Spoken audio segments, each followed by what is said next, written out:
నేను ఎన్నోసార్లు మీకు చెప్పాం, నేను మా మిత్రుడు పవన్ కళ్యాణ్ గారు జనసేన, తెలుగుదేశం, బీజేపీ కలిసి ఎన్నికల ముందు ఒక ప్రణాళిక తయారు చేసుకొని మీ దగ్గరికి వచ్చాం.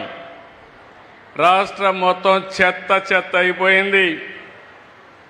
రాష్ట్రాన్ని విధ్వంసం చేశారు. కుక్కలు చింపిన విస్తరి చేశారు. అతలాకుతలం చేశారు. ఎవరికి కూడా ఆనందం లేకుండా చేశారు. మాట్లాడితే కొట్టడం, పోలీస్ కేసులు పెట్టడం, చాలా అరాచకాన్ని సృష్టించారు. మళ్ళీ మేము వస్తాం, రాష్ట్రాన్ని పునర్నిర్మాణం చేసి మీ జీవితాల్లో వెలుగు తీసుకొస్తామని ఆ రోజే చెప్పామని మీ అందరికీ విజ్ఞప్తి చేస్తున్నా.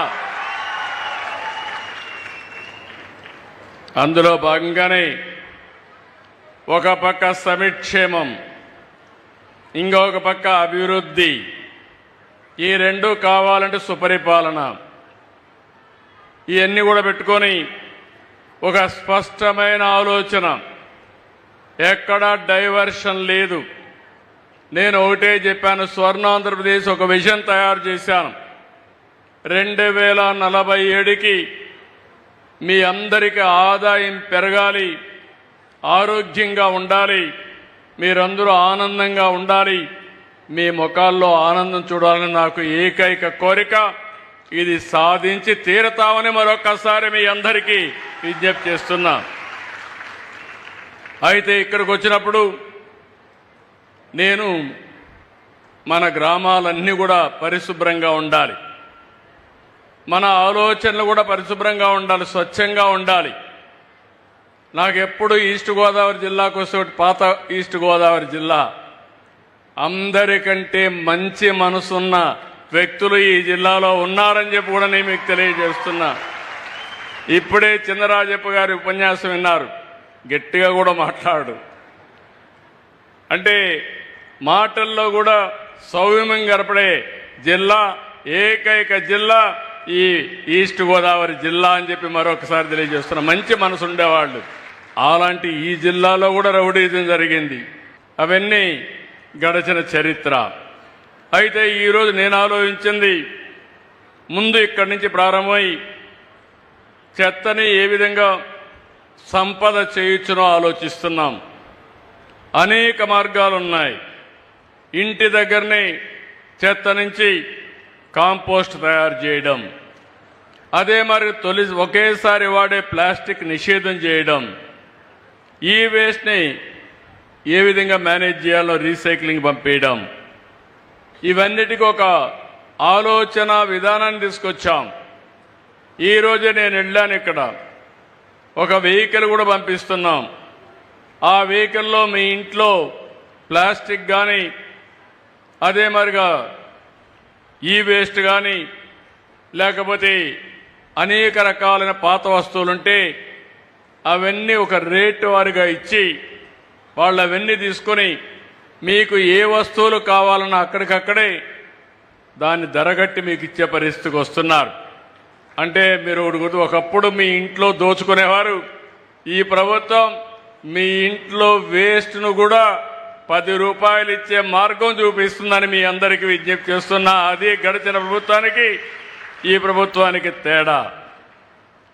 ఈరోజు పెద్దాపురంలో తొందరలోనే మన మిత్రులు చెప్పారు, 15 మెగావాట్ల సామర్థ్యంతో 330 కోట్లతో వేస్ట్ ఎనర్జీ ఈ జిల్లాలో ఉండే అన్ని మున్సిపాలిటీలు వచ్చి చెత్తంతా తీసుకొచ్చి అందులో నుంచి కరెంటు ఉత్పత్తి చేయబోతున్నాం. కరెక్ట్గా ఈ రోజు నుంచి 18 నెలల్లో పూర్తి చేయాలని ఆదేశాలు ఇచ్చాం. మన వాళ్ళు 2 ఏళ్ళు అంటున్నారు, కానీ నేను 18 నెలల్లోనే పూర్తి చేయాలని చాలా స్పష్టంగా ఆదేశాలు ఇచ్చామని చెప్పి కూడా నేను మీకు తెలియజేస్తున్నా. ఒక అంచెల వారిగా, ఏది కూడా ఒక రోజు కాదు.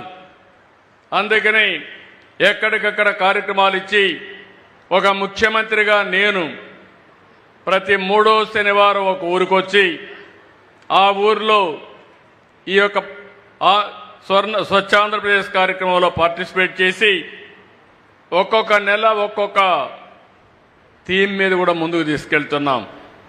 ఈ నెలలో మీరు చూస్తే వర్షాకాలం, వర్షాకాల సమయంలో అనేకమైనటువంటి రోగాలు వచ్చే అవకాశం ఉంటుంది.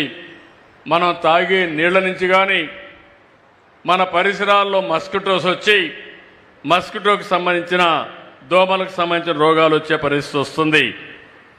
ఇలాంటివన్నీ కూడా అనేక సందర్భాల్లో మీరు చూస్తే నిన్నే మేము ఒక పాలసీ కూడా తీసుకొచ్చాం. ఏదే సర్క్యులర్ ఎకానమీ అని. ఈ ప్రపంచంలో ఏది కూడా వేస్ట్ కాదు. చెత్త నుంచి సంపద సృష్టించవచ్చు. మన పొలంలో ఉండే వరి అంతా వాడిన తర్వాత గడ్డి ఉంటుంది. ఆ గడ్డి నుంచి కొన్ని అట్టపెట్టెలు తయారు చేసే పరిస్థితి వస్తుంది. కడాన సముద్రంలో నాచు ఉంటుంది. ఆ నాచు నుంచి ఈరోజు బయోకెమికల్ తయారు చేయొచ్చు, ప్రోటీన్ తయారు చేయొచ్చు, మెడిసిన్ తయారు చేయొచ్చు, అనేక విధాలుగా ఉపయోగపడుతుంది. అలాంటి ప్రాజెక్టు కూడా శ్రీకారం చుట్టాం. ఈరోజు మీరు రాష్ట్రంలో చూస్తే 95% ఇళ్ల నుంచి పట్టణ ప్రాంతాల్లో ప్రతిరోజు చెత్త కలెక్ట్ చేస్తున్నారు. ఇంకో పక్క గ్రామీణ ప్రాంతాల్లో 48% కలెక్ట్ చేస్తున్నారు. వాళ్ళ ఇండ్ల దగ్గరని దగ్గర 5 లక్షల కుటుంబాల్లో చెత్త నుంచి కాంపోస్ట్ తయారు చేసి ఇంట్లో గార్డెన్కి వేసుకుంటున్నారు. ఇంకో పక్క 10,65,000 మంది కిచెన్ గార్డెన్లు, టెర్రస్ గార్డెన్తో అందరికీ ఒక ఆదర్శంగా మిగిలే పరిస్థితికి వచ్చారు. ఈరోజు మీరు ఇప్పుడే నేను చూశాను, ఇక్కడికి వచ్చినప్పుడు వర్షాలు పడ్డాయి. మన దగ్గర కంటే పైన ఎక్కువ వర్షాలు పడ్డాయి. ఈరోజు ఈస్ట్ గోదావరి జిల్లాలో చాలా గ్రామాల్లో లంక గ్రామాలన్నీ కూడా మళ్ళీ నీళ్లన్నీ వచ్చి ముంపు గురయ్యే పరిస్థితి వస్తే ఎప్పటికప్పుడు మానిటర్ చేస్తున్నాం. గోదావరిలో ఈరోజు 2వ అలర్ట్ ఇచ్చారు. దగ్గర 13 నుంచి 14 లక్షల క్యూసిక్స్ ఆఫ్ నీళ్లు సముద్రంలోకి పోతున్నాయి. ఇది మొన్న కూడా నేను ఒక లెక్క కూడా చెప్పాను. ఇక్కడి నుంచి గోదావరిలో ప్రతి సంవత్సరం 2,500 టీఎంసీ నీళ్లు సముద్రంలోకి పోయే పరిస్థితికి వస్తున్నాయి. ఈ వానల వల్ల ఈరోజు మీరు చూస్తే దోమలు, ఇప్పుడే నేను ఆదేశాలు ఇచ్చాను. ఈ రాష్ట్రంలో దోమల్ని పూర్తిగా నివారించాలని. మీకు దోమల ద్వారా మలేరియా వస్తుంది, డెంగ్యూ వస్తుంది, చికెన్ గున్యా వస్తుంది. కొంతమందికి అయితే ప్లేట్లెట్లు పడిపోతాయి. లక్షల రూపాయలు ఖర్చు పెట్టే పరిస్థితి వస్తూ ఉంది. బలహీనం అయిపోతున్నారు.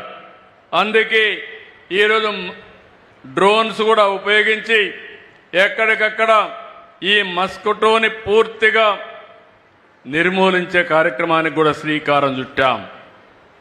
మామూలుగా మనం ఒకప్పుడు ఫాగింగ్ ఇచ్చేవాళ్ళం, యాంటీ లారల్ ఆపరేషన్లు చేసేవాళ్ళం. ఇవన్నీ కూడా గడిచిన ప్రభుత్వం మొత్తం పడకేసింది. ప్రజారోగ్యం పైన చేతకన్నేశారు. చాలా ఇబ్బందులు వచ్చాయి. ఇవన్నీ కూడా ఈరోజు మీరు చూస్తే మళ్ళీ సెటరైట్ చేసే పరిస్థితికి వచ్చాం. నేను 14-19లో దోమల పైన యుద్ధం అన్నాను. యుద్ధం అంటే నన్ను ఎగతాళి చేశారు. అంటే ఇప్పుడు కాదు, నేను ముఖ్యమంత్రి అయినప్పటి నుంచి మొదటి నుంచి మీరు చూస్తే ప్రభుత్వం యొక్క అసమర్థత వల్ల, ప్రభుత్వాల అసమర్థత వల్ల అంటువ్యాధులు వస్తున్నాయి. నీళ్లు సరిగా ఇవ్వకపోతే ఆ నీళ్లలో మురికి నీళ్లు కలిసిపోయి ఓసారి బోర్లో వచ్చే నీళ్లన్నీ కూడా కంటామినేషన్ అయిపోయి అనేక అంటువ్యాధులు వస్తున్నాయి. జీఈ కానీ ఇలాంటి రోగాలు వచ్చే పరిస్థితి వస్తుంది. దోమల వల్ల నేను ఇప్పుడే చెప్పాను ఎలాంటి ఖర్చులు ఏమేమి సమస్యలు వస్తాయని.